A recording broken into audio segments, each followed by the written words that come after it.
सिर्फ एक संख्या मात्र है। Age is just a number. 37 वर्ष की उम्र में नोवाक जोकोविच अपने जीवन का पहला ओलंपिक गोल्ड मेडल जीत जाते हैं और न्यूज़पेपर की हेडलाइन बन जाते हैं। हम भारतीयों के लिए यह एक बड़ी सीख है।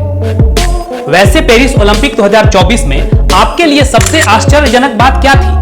मेरे लिए तो सर्बिया के 37 वर्षीय टेनिस खिलाड़ी नोवाक जोकोविच का पुरुष एकल स्पर्धा में जीवन का पहला ओलंपिक गोल्ड मेडल जीतना था।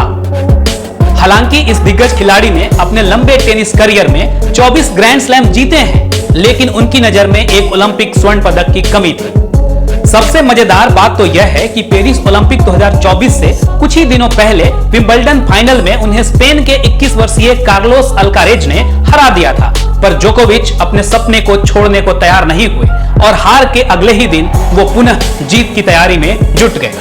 उससे भी ज्यादा प्रेरणादायक बात तो यह है कि इस खिलाड़ी ने टेनिस के खेल में आने वाली लगभग हर चुनौतियों को जीत लिया है और अब भी अपने आखिरी खेल के महाकुंभ में जीत के लिए इतना लड़ाई कैसे हो सकता है, वो भी 37 की उम्र में, जब लोग संन्यास लेने की तैयारी में होते हैं। और अंततः वो अपने अथक परिश्रम, शानदार जुनून और अदम्य साहस की मदद से ओलंपिक स्वर्ण पदक की माला भी पहनता है। इससे एक बात तो स्पष्ट है कि आखिर चैंपियन हमेशा चैंपियन ही रहना चाहता है, चाहे उसके करियर की शुरुआत हो या अंत।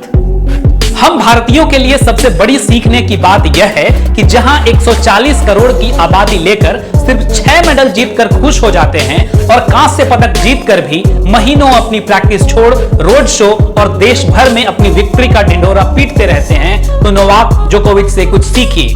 हमें जरूरत है अनवरत परिश्रम करने की, तभी खेलकूद की दुनिया में विश्व के मानचित्र पर भारत का परचम कम से कम टॉप 10 में लहरा पाएंगे।